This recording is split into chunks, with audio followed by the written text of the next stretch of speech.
And it's really hard to make a good movie that you want to make and an audience wants to see.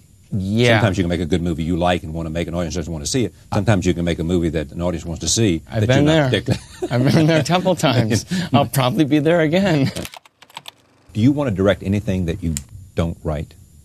Not right now. I don't think so. Writing is too much fun. It's too wonderful and it's too solitary, and I enjoy that time so much that I need it, you know, because when you go to make the movie, that's a group experience, you know, and so you need the alone time. And so when I write, it's wonderful. It's really pleasurable work to do when it's going well. There's just really nothing better. Somehow, writing was the most important thing to me, because I remember like peers that I started out with that weren't as interested in writing as I was. And if it's good, directing is easy.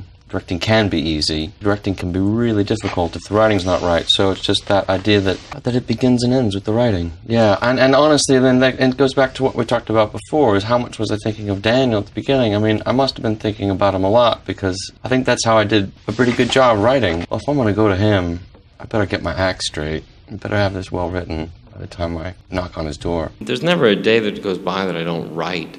I love writing. Writing is like, you know, it's like breathing or it's exercise. It's a privilege, it's a joy to do, and anybody can do it, you know.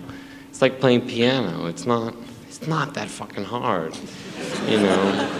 I'd said this before, but I set out to write something really small and cheap after Boogie Nights. I wanted to just make a movie. Small and cheap? Yeah. I just figured the best thing to do here with all this sort of Boogie Nights stuff that was happening and sort of attention paid to me, it was really nice, but I thought I should do my job, you know, and my job is to just make movies. So I sat down and I started to write. And there was so much happening in my life at the time, and I was just going through so much. Personal things, you know, that I just kept writing. I kept writing what was going on around me. Whether it was me or people that I knew, ended up sort of vomiting out onto the page all the stuff that was around me. So that's what it's about. You know, that's what it's about. Is about me. What part of this movie is about you? All of it, and that's not being really all of it. We all have families that we you know, have to figure out and deal with and try and explore what went wrong. You dropped out of school. That seems to me the only way to go, you know? I mean, film school was never an option. It's just a waste of time and a waste of money, in all honesty, really. I mean, certainly I had a leg up in that I was born and bred in Los Angeles, where, you know, to get a job on a film set is, you know, just as easy as, you know, I don't know. And then Detroit getting a job working for an auto company. Exactly. My film education really came from watching other movies. What does this take out of you, making a movie like this? A lot of weight.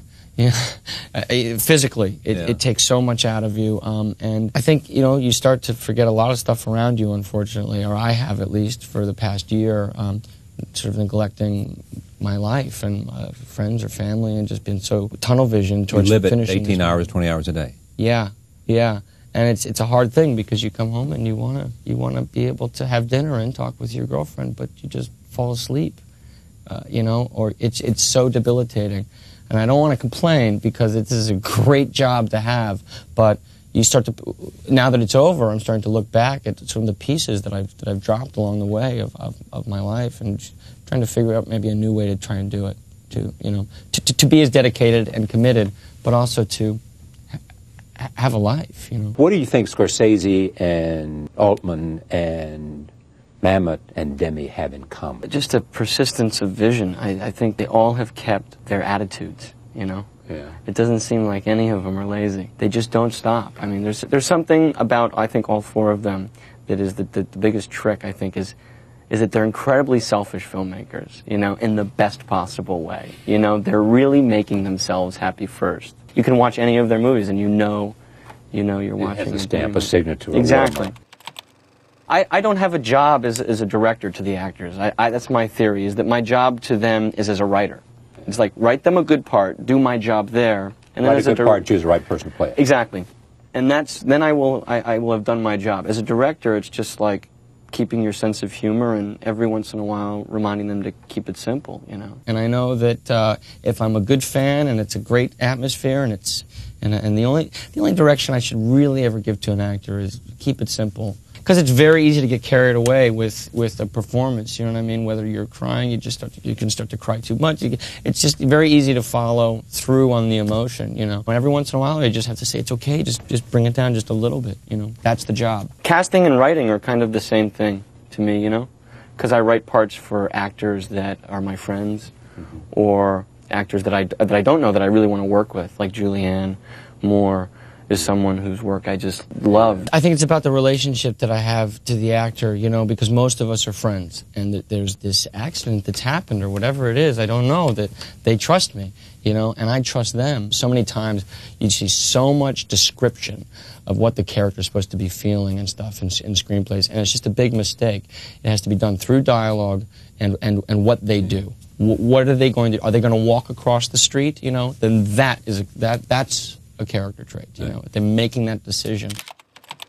Being a really bad director that day, and they must have smelled the fear coming from me, where I had been nothing but the elder statesman, giving confidence and everything else, and there's something about the look in my eye must have made them feel like there's something's different about today. He looks scared and it doesn't feel good. And they were terrible for like the whole morning. They were stiff, and it was this sort of great panic. And it's a horrible situation to be in that you can't really fight your way out of, except to realize that, well, we're here for 2 days and there's still one more morning.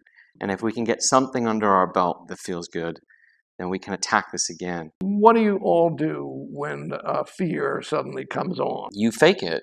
You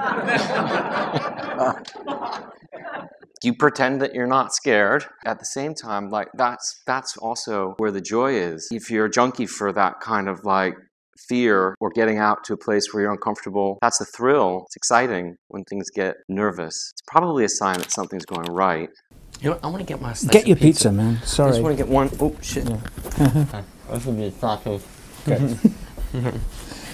I'm going to be the young filmmaker with fucking pizza in the interview.